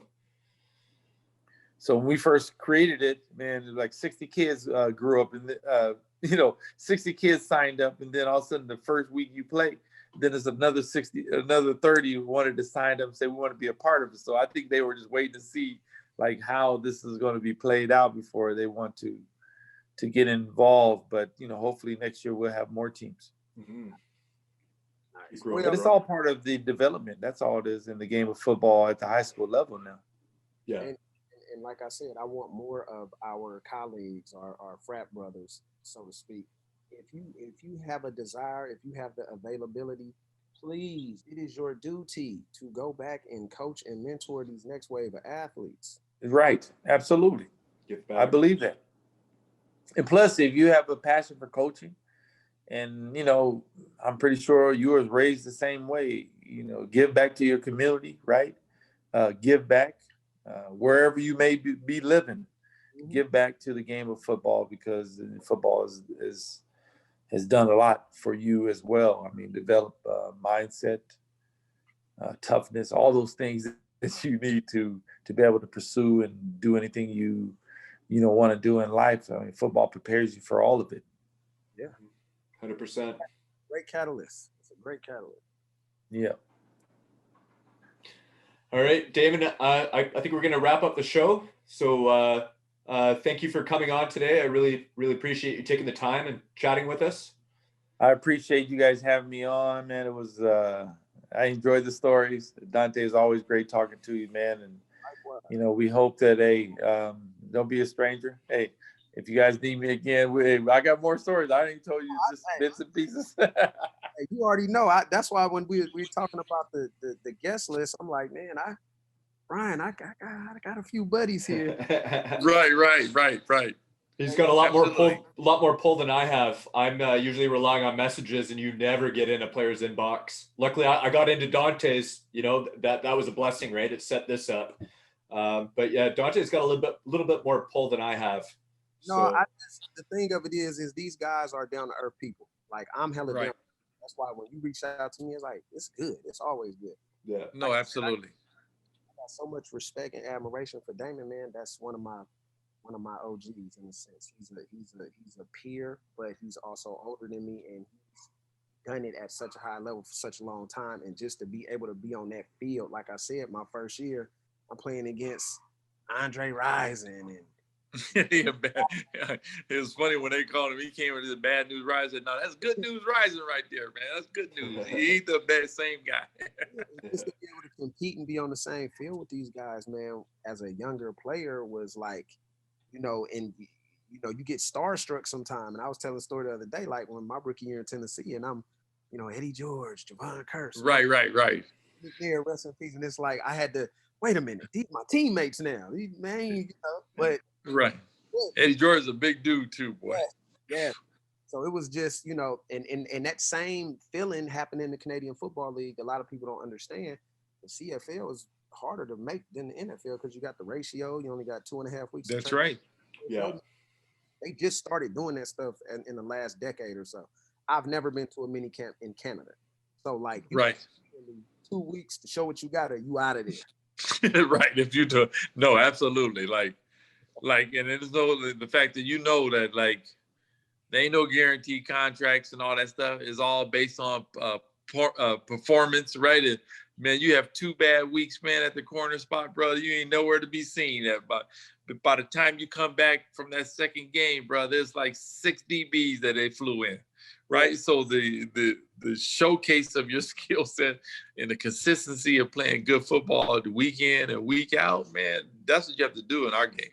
Absolutely. For sure. Hey, Dante, I never told you this before, but my first favorite NFL team in elementary school was actually the Raiders. Man. Hands down. I never told you that. And it was because of Marcus Allen and Bo Jackson. The logo, the black and the silver, loved every second of it. And I was a Raider fan until I started watching more NFL games on TV. And for some reason up here in Canada on the West Coast, we were getting a lot of Philadelphia Eagle games. And I got sucked into, with Randall Cunningham, Ricky Waters, the list goes on. And I became an Eagle fan. But my first love was the Raiders. I'll just get that out there now. The Raiders. Hey, you had to come in and play some really good football. Like during my time, and Randall Cunningham was in my division. That's right. Yeah. And we going back and forth, man. I bet it was funny, man. Like we were growing up, we became good friends due to the fact because our brothers all went to USC, right? And we went through the same thing, not being recruited by your school and not to play football because your brothers both played running back, Sam Bam, and my brother Marcus, right? But playing against Randall, man, we would call each other each week, man, what you do this week, right? We were like, hey, oh yeah, it's coming. We gonna play each other in the finals, brother. Believe that. NCAA, if I'm not mistaken, Fresno was in that conference too, wasn't that? Yeah, Mr. Sweeney. I used to give Mr. Sweeney fits over there, boy. But Fresno was always a good football team. Yeah. Hey, I can tell you the time I was a freshman. We played Fresno State. And they had Ted Telford. Yeah. Telford was the quarterback. They had Henry Eller. Yeah. Stephon Page was their quarterbacks, and my rookie cornerback was Mark Collins. Wow. Mark Collins was the corner, played against Henry Eller, bro. And Henry Eller hit him with 4 catches, 300 yards, 3 TDs. Hey, Henry was no joke. Henry was no joke at Fresno. Hey. And he was catching balls, man, 40 yards out, bro. Catch a post and just jog back in the end zone, bro. I mean, he hit him for 3 TDs, bro. It's rookie. Wow. Yeah, 4 catches, about 300 yards, man. Yeah. They tore us up, man. And Stephon on the other side had about 13 catches, man. I'm like, these dudes like first-round draft choices. That's crazy that Henry came back.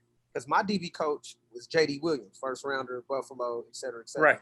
So when I first got to Fresno, J.D. was a GA. They gave him, he was just getting out the league and he's coaching. So Pat hired him. And then my second year, Henry was our wide receiver coach. The smack talk from my DB coach to my wide receiver coach was so serious, man. And absolutely. Man, how Henry not in the hall. Oh, I know, man. The number of years that he played, what he played, 16 years? Yeah. But no, I'm just saying, he put up numbers, though. He had 2,000 yards in 1 year in university, man. In 1 year at Fresno. And he played well with the Rams. And like I said, when I was my freshman year, bro, I was like seeing some dudes like, when San Jose had Steve Clarkson, they were running that run and shoot, man. And he hit us with 5 TDs. They had Mervin Fernandez, Tim Kears, and they had Will Hyde in the backfield. Wow. Bro, they had all 4 receivers is all world, and they had Will Hyde in the backfield, man. They ran us out of that at San Jose Stadium, bro. Steve Clarkson threw 5 touchdowns that day. And I'm sitting there on the sidelines, a rookie going, man, who's this brother here? Who is this brother right here? Lighting us up. But yeah, man, we gonna have you on again for sure. That's my word. Yeah, absolutely, man. I enjoyed it, man. It was always nice chopping it up. Thanks, Damon. I'd love to have you back on for sure. I'm sure you have always, tons of stories. Hello, this is Damon Allen. I just want to say I've enjoyed being on the Inside the Minds podcast.